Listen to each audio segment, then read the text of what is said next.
Welcome to Hot Garbage Sports with me, Coach Ryan T. Habs blow up the Jets. Game 3, sweeps coming. Broomy might be making a return. Different logo on the broom this time, though. Sad day if you're a Jets fan. Hallelujah and ole, ole, ole if you're a Habs fan. You have to be thrilled with the performance of the Habs. Stay tuned to the end of the video. We're going to talk about why the Habs are so great in the first half and how they are clinically dismantling the Jets. And then we're going to talk about the Jets in the second half. We're going to have to return to the Scheifele hit because it's clearly left a defining moment on this Jets team, their attitude, the presence they bring to the game, which is non-existent. But you'll have to stick around to the second half to see the opinions on how that may or may not have turned around this series in favor for the Habs. So let's give the Habs their just dessert, which is credit because they're doing awesome. So let's roll the intro and get to it. Here's Lemieux. His center penalty coming up. Look at Lemieux. Habs clinical game. Probably one of the best, most complete games I've seen the Montreal Canadiens play all year. Fantastic. They have been on a roll. That's 6 in a row without losing. Incredible, incredible job by a team that was one loss away from elimination. There was a counter on the clock today showing 330 minutes and somebody last scored on the Habs. Thanks, Sportsnet. Winnipeg needed more reminders that their team sucks. Oh man, Habs fans, you have no idea how biased the media is towards your team, but you gotta love it. You gotta be a fan of it. The Habs team top to bottom has been flawless. From the Danault line all the way through to Carey Price. Starts from the back end out. Price has been on fire, had a really good game again today. 13 shots only in the first half for Price, so wasn't really tested. One came through by Adam Lowry, the only Jet that ends up scoring against Carey Price. But other than that, a near perfect game for Montreal. The Canadiens' fourth line continues to just be frankly dominant. What an unbelievable fourth line. I don't even know if you can call it a fourth line anymore. Do they graduate to third line? Corey Perry, Eric Staal, Joel Armia have been a massive difference maker in this series. Corey Perry continues to be one of the most undervalued players in the league, but he was a league MVP.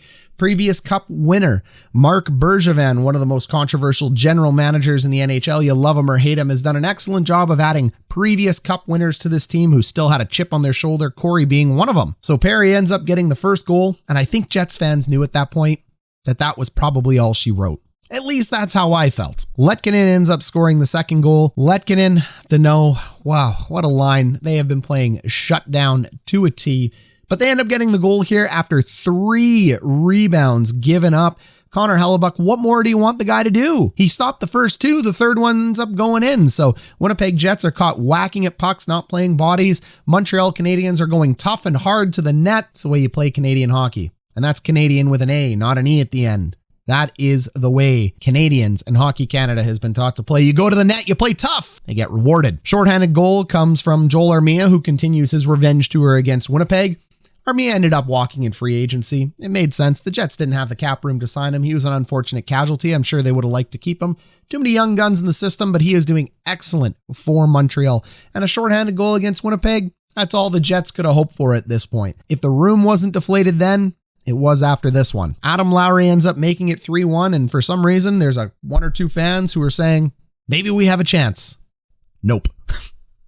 Nick Suzuki, Cole Caufield, Tyler Toffoli end up cracking it in the third period to go ahead and make it 4-1 for Montreal. And then finally, Joel Armia.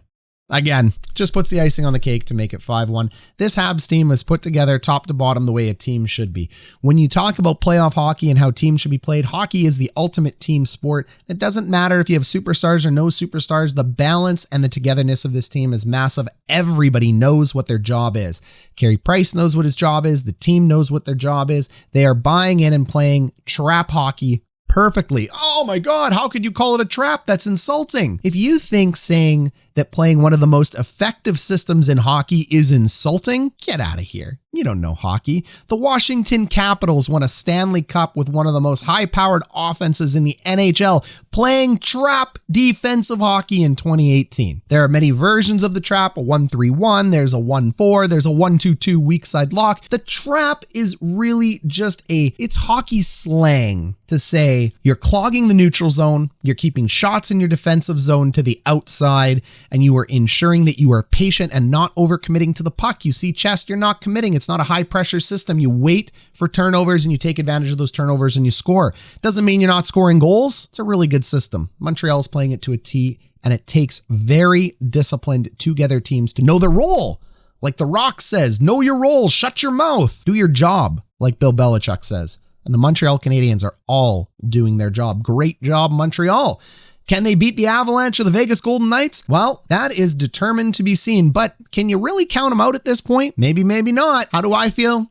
You have to wait to see till this series is over, but I'm starting to become a believer.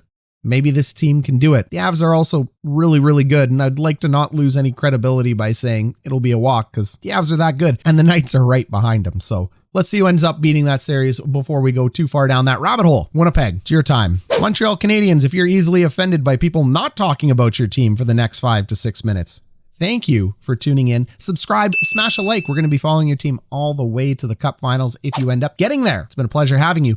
But if your ears aren't that sensitive and you like to hear commentary about other people's teams away from your media bubble, then let's talk Jets. This is the end of part 1 in our Habs coverage. Part 2 is our Jets video following this video.